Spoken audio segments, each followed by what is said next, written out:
Mos hani kur kastraveca dhe patlıcan me këtë. A e dini se disa kombinime ushqimore mund të jenë të dëmshme për shëndetin tuaj?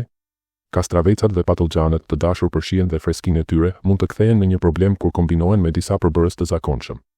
Në këtë video do të zbulojmë se çfarë duhet të shmangni për të mbrojtur stomakun dhe mirëqenien tuaj, duke u bazuar në këshilla shkencore dhe praktike. Dëgjoni më tej për të mësuar sekretet e një diete të shëndetshme. Mos hani kur kastraveca me këtë. A e dinit se kombinimi i kastravecit me karotat mund të jetë i dëmshëm për shëndetin? Ka ushqime që shkojnë mirë me kastravecat dhe të tjera që nuk shkojnë.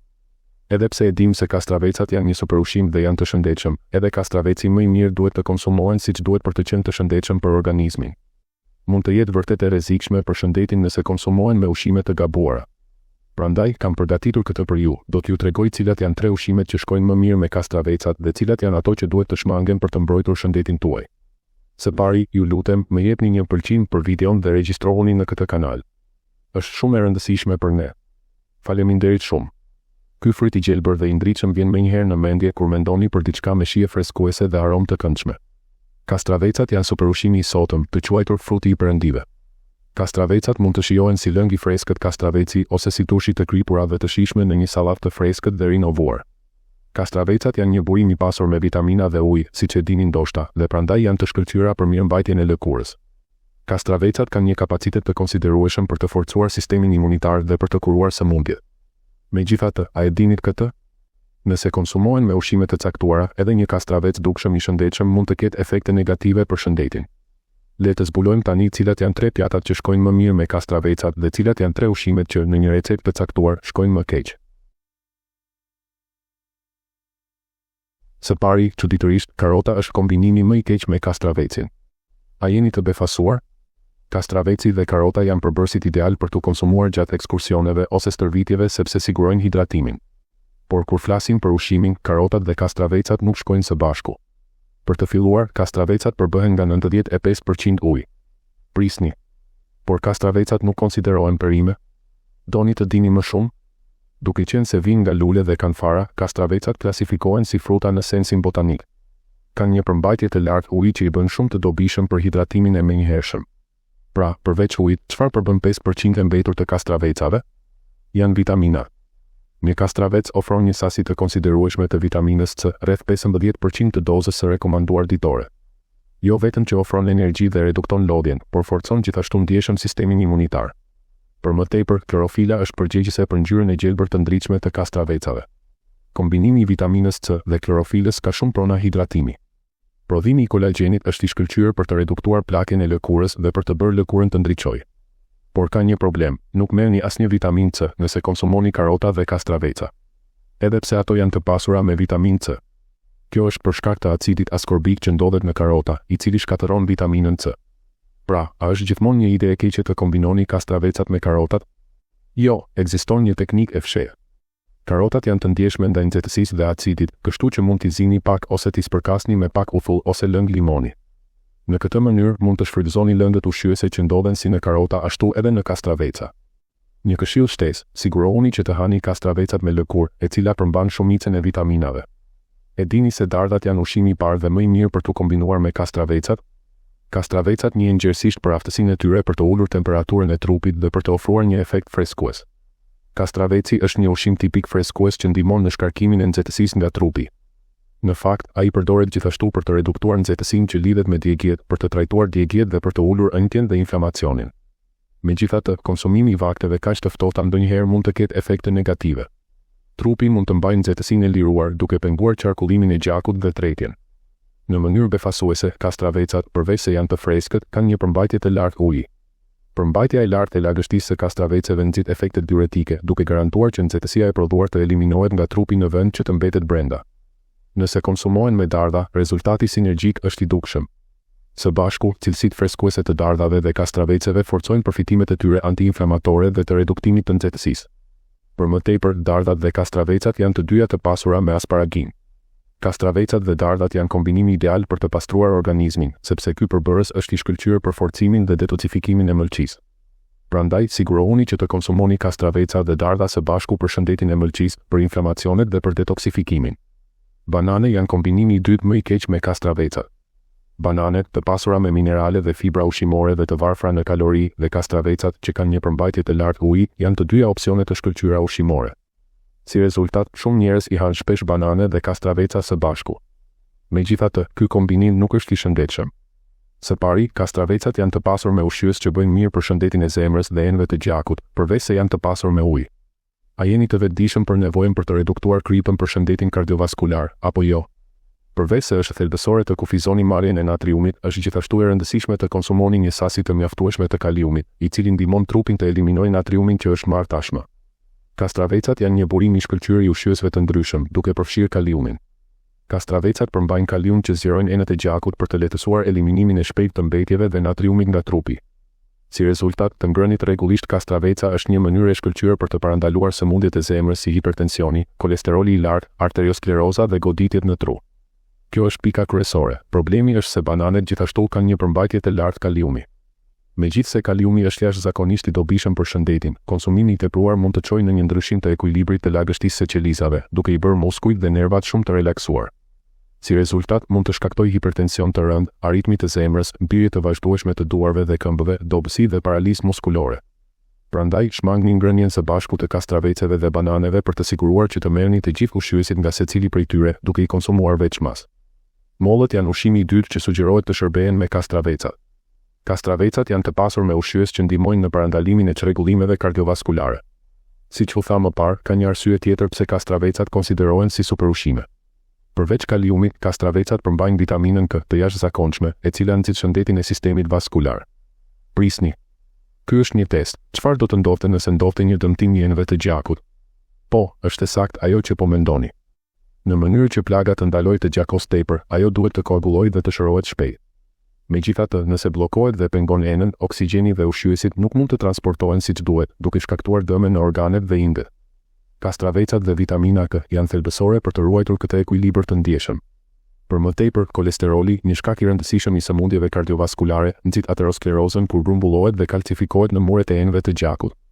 Kastravecat përmbajnë vitaminë K, e cila ul kolesterolin dhe parandalon aterosklerozën. Prandaj, kastravecat janë thelbësor në një dietë që synon të parandalojë sëmundjet kardiovaskulare.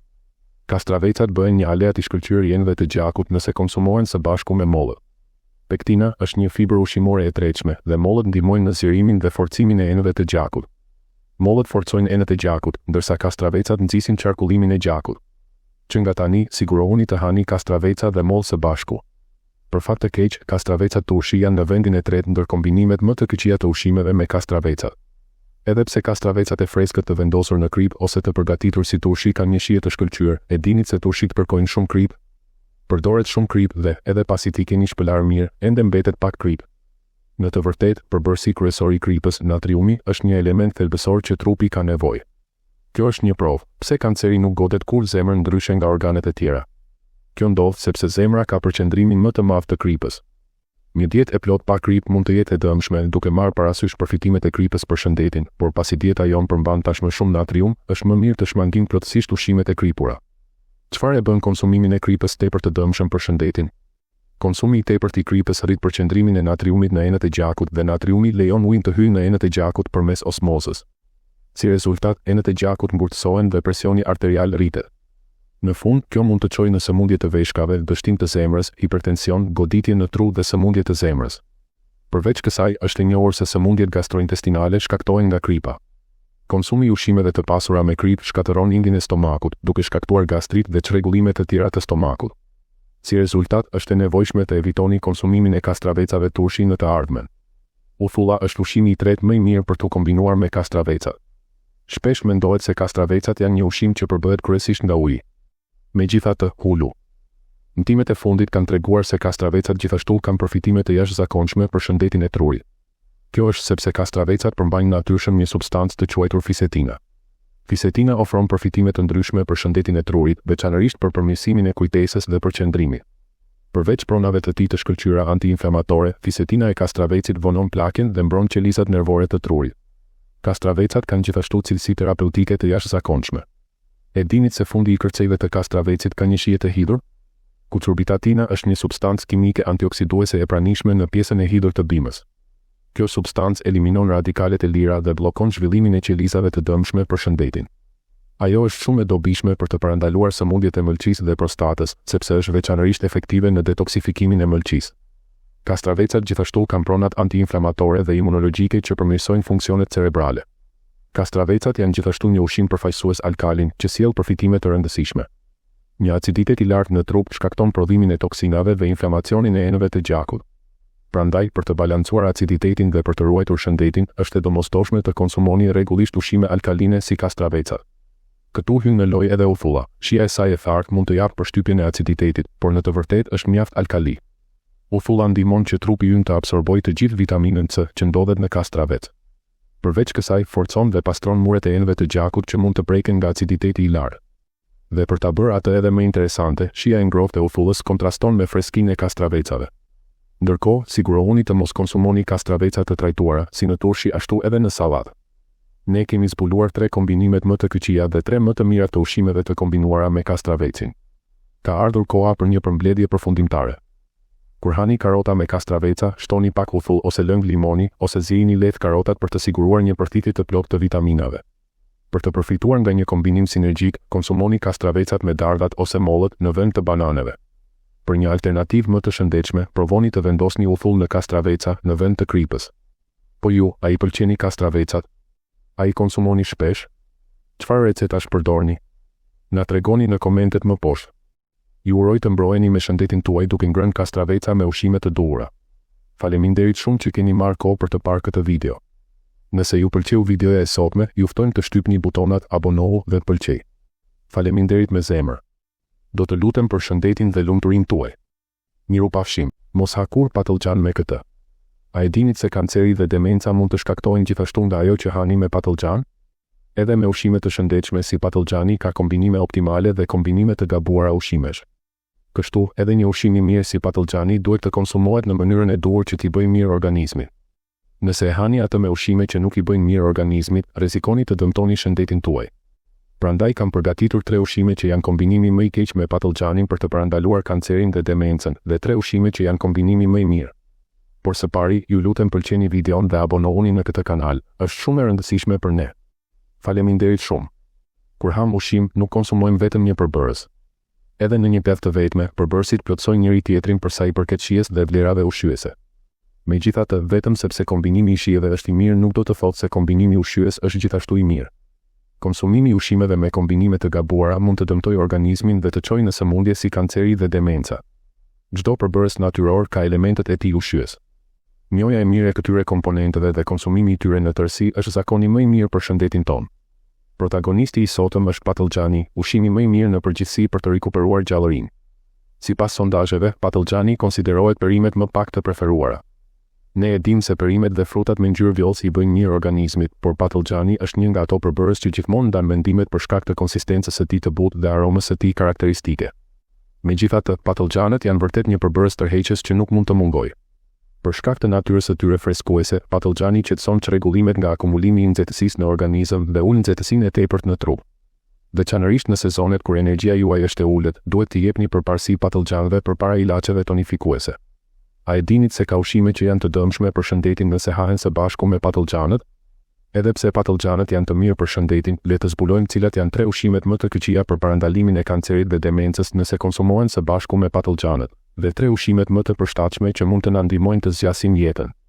Ushqimi më i keq për shëndetin nëse konsumohet së bashku me patëllxhanët është kastraveci. Jeni të surprizuar, apo jo? Sot shumë njerëz duan të hanë patëllxhan dhe kastravec së bashku në sallatat e ftohta, dhe disa madje i konsumojnë së bashku për qëllime dietike. Megjithatë, ata që vuajnë nga mbindjeshmëria ndaj të ftohtit nuk duhet të hanë patëllxhan dhe kastravec së bashku. Patëllxhanët, duke qenë të ftohtë në natyrë, jo vetëm që freskojnë trupin në ditët e nxehta të verës, por ndihmojnë gjithashtu në lehtësimin e nxehtësisë tek ata që vuajnë nga mbinxeja, duke favorizuar qarkullimin e gjakut. Për më tepër, kjo natyrë freskuese është shumë e dobishme për trajtimin e inflamacioneve. Natyra e ftohtë e patëllxhanit qetëson inflamacionet e trupit në mënyrë të ngjashme me aplikimin e një komprese me akull. Për këtë arsye, patëllxhanët përdoren gjerësisht për trajtimin e sëmundjeve kronike të shkaktuara nga inflamacioni, si artriti. Kushtojini vëmendje këtij momenti. Natyra e ftohtë e patëllxhanit, megjithatë, mund të jetë e dëmshme për ata që vuajnë nga patologji si gjymtyrët e ftohta. Për më tepër, konsumimi i kastravecëve, të cilët ndajnë me patogjanët të njëjtën veti të ftojes, ul tepër temperaturën e organizmit, duke shkaktuar probleme me tretjen, dhimbje barku dhe madje çrregullime të lidhura me të ftohtit. Kur trupi është i ftohtë, reduktohet rrjedhja e gjakut në zemër, duke shkaktuar mbiksjen e gjakut dhe potencialisht duke çuar në sëmundje kardiovaskulare si goditja në tru, si dhe uljen e presionit të gjakut. Për më tepër, patogjanët dhe kastravecët janë perime të përbëra kryesisht nga uji, i cili përbën 95% të përmbajtjes së tyre.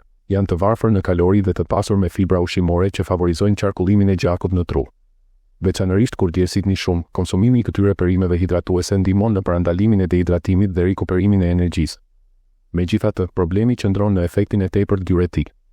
Ngrënia e patogjanëve vetëm është tashmë mjaftueshëm hidratuese, por konsumimi i kastravecëve gjithashtu rrit efekte diuretike, me dëme të mundshme për shëndetin dhe një rëndim të veshkave. Një diuresë e tepërt jo vetëm që heq mbeturinat, por edhe lëndët ushqyese thelbësore nga organizmi dhe mund të çojë në nivele jo normal elektrolitesh dhe edema. Prandaj, moderimi është thelbësor kur konsumohet çdo ushqim. Marrja e duhur është thelbësore. Si duhet t'i ham patogjanët, pra? Ushqimi i parë i rekomanduar që përshtatet më mirë me patogjanët është brokoli. Ju tashmë e dini që brokoli është i mirë për organizmin, apo jo? Megjithatë, patogjanët dhe brokoli së bashku formojnë një kombinim të mrekullueshëm. Një institut kërkimor për kancerin në Japoni ka zbuluar efektin sinergjik të konsumimit të patogjanëve dhe brokolit së bashku. Në fakt, kur këto dy ushqime u konsumuan së bashku, efekti i shërimit së kancerit ishte 82% më i larë. Përbërësit alkaloid dhe fibrat ushqimore të patogjanit ndihmojnë në eliminimin e yndyrnave shtazore që shkaktojnë kancer të zorës së trash, gjirit dhe vezoreve, duke mbrojtur organizmin tonë nga kanceri. Patogjani ka një ngjyrë pothuajse të zezë afër vjollcës së errët, falë përmbajtjes së lartë të antocianinave si nasunina dhe delfinidina. Këto pigmente ulin nivelet e kolesterolit, eliminojnë mbeturinat e akumuluara në enët e gjakut dhe parandalojnë sindromën metabolike. Për më tepër, ato parandalojnë sëmundjet kardiovaskulare si goditja në tru, hipertensioni, arterioskleroza dhe madje sëmundja e Alzheimerit.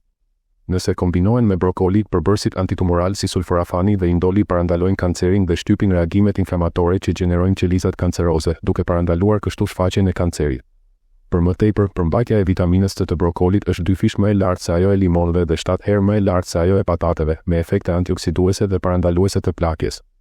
Pra, nga tani e tutje sigurohuni që të hani patogjan dhe brokoli së bashku. Mund t'i grini imët patogjanët dhe brokolin për të përgatitur një sofrito, ose thjesht të hidhni vaj susami mbi to për të rritur ndjeshëm tretjen dhe përthithjen.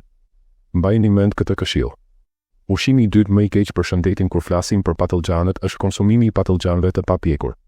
Për të shfrytëzuar plotësisht përfitimet e patogjanit, mënyra se si e konsumoni është thelbësore. Patogjanët përmbajnë solanin, një toksin, kështu që ngrënia e tyre e papjekur mund të jetë shumë e rrezikshme. Ndoshta e njihni solaninën sepse gjendet në patatet e mbirura dhe mund të jetë toksike, po, ajo gjendet edhe në patogjanët e papjekur. Solanina mund të shkaktojë simptoma helmimi si dhimbje barku, çrregullime gastrointestinale, marramendje dhe, në rastet më të rënda, mund të çojë në vështirësi në frymëmarrje, humbje të vetdijes dhe paralizë. Pra, si duhet t'i ham patogjanët?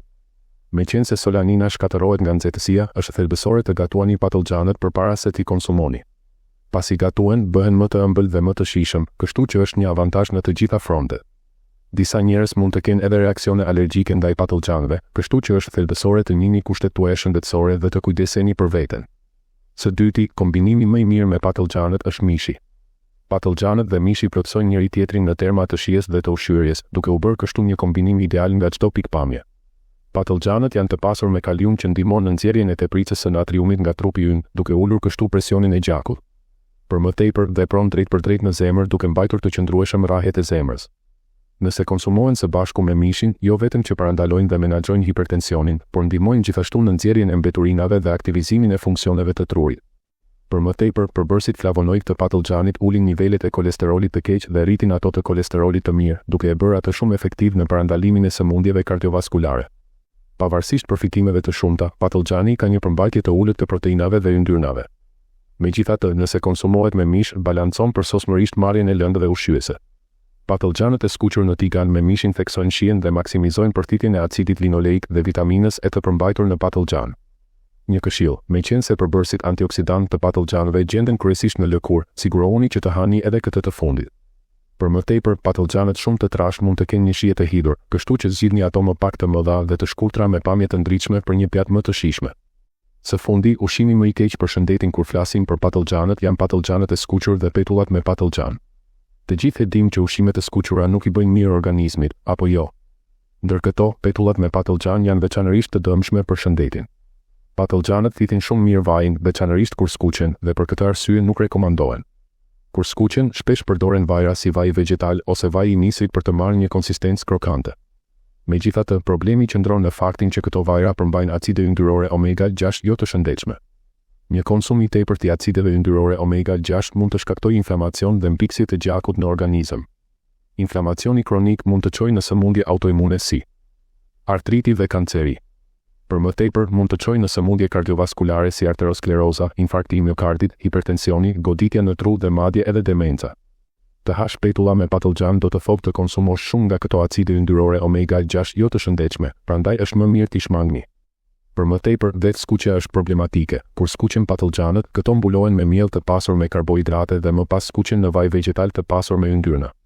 Kjo çon në një dietë hiperkalorike, të varfër në proteina dhe natrium, për të mos përmendur formimin e yndyrnave trans, prandaj mund të çojë në sëmundje të ndryshme si obeziteti dhe sindroma metabolike. Së fundi, kombinimi më i mirë me patlıcanët është vaji i ullirit. Ndoshta do t'ju duket e çuditshme që pasi kundërshtova konsumimin e petullave me patlıcan shumë të vajosura, unë këshilloj të konsumoni patlıcan me vaj ulliri. Po, është e gjitha çështje e llojit të vajit. Vaji i ullirit që ju këshilloj është një përqendrim i acideve yndyrore omega-3, është aq i dobishëm sa është e mundur ta konsumoni edhe në prani të sëmundjeve kardiovaskulare. Një dietë me bazë vajin e ullirit është aq efektive sa këshillohet të konsumoni të paktën një lugë gjelle në ditë. Vaji i ullirit është i pasur me acide yndyrore omega-3 që ndihmojnë në eliminimin e kolesterolit dhe parandalimin e hipertensionit. Është gjithashtu i dobishëm për shëndetin e trurit, prandaj thelbësor për të parandaluar demencën. Konsumimi i patlıcanëve me vaj ulliri jo vetëm që është i mirë për shëndetin, por thekson edhe shijen. Pra herën tjetër që përgatisni një sallatë me patlıcan, sigurohuni të hidhni vaj ulliri. Por prisni, ka më shumë. Polifenolet e pranishme në patlıcan reduktojnë marrjen e sheqernave dhe rrisin sekretimin e insulinës, duke i bërë ato veçanërisht të dobishme për ata që vuajnë nga diabeti. Kur energjia dhe mbrojtja imunitare janë të reduktuara, patlıcani jo vetëm që rimbush energjinë, por përbërësit e tij të beta-karotenit dhe retinol ndihmojnë në eliminimin e baktereve dhe viruseve, duke parandaluar intoksikacionet ushqimore. Pra, të dashur ndjekës, sigurohuni të përfshini patlıcanët në dietën tuaj. Le të përmbledhim atë që kemi mësuar për patlıcanët dhe kombinimet e tyre më të mira dhe më të këqija. Atëherë, së pari, në vend të kastravecëve, patlıcanët duhet të konsumohen me brokoli. Së dyti, kur mos hani patlıcan të papjekur, por është më mirë t'i gatuani me mish. Për më tepër, shmangni petullat me patlıcan dhe zgjidhni gatimin me vajra të pasura me omega-3 si vaji i susamit dhe vaji i ullirit. Ju uroj të mbroni shëndetin tuaj duke ngrënë patlıcanët me ushqime të duhura. Faleminderit shumë që keni marrë kohë për të parë këtë video.